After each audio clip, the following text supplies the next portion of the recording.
European Commission President Ursula von der Leyen labelled it a summit of choices, and it wasn't much beyond that.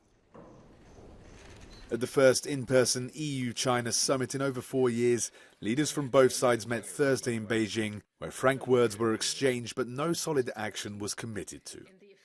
By far the biggest issue of the day was the huge trade imbalance Europe faces with the Asian giant, which currently stands at nearly 400 billion euros. And Commission President von der Leyen says that the EU will no longer turn a blind eye to it.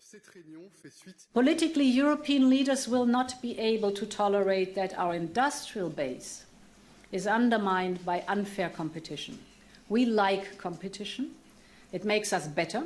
It lowers prices. It's good for the consumers. But competition needs to be fair. We insist on fair competition within the single market. Therefore, we also insist on fair competition from companies that come to our single market. Tensions between Brussels and Beijing have steadily risen over the past year as the EU seeks to de-risk its economy from China. In September, the Commission opened up a probe into subsidised Chinese electric cars entering the bloc's market, riling Beijing in the process.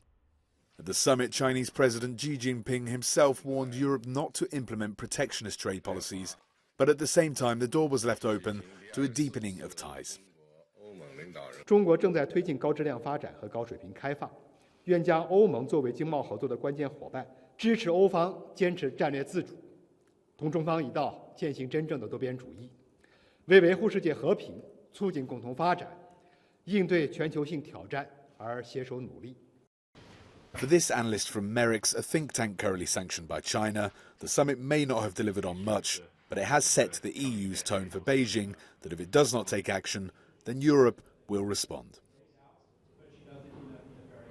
It seemed that the EU has put on the table the fact that it really wants China to engage constructively, and if not, it's going to take actions. It's very much a signal that the EU side is expecting action to happen soon on the Chinese side. If not, then our relationship might get a little bit more complex in terms of European responses. Cooperation on climate change was also a key topic, despite China's latest commitment to a whole host of fresh coal power plants.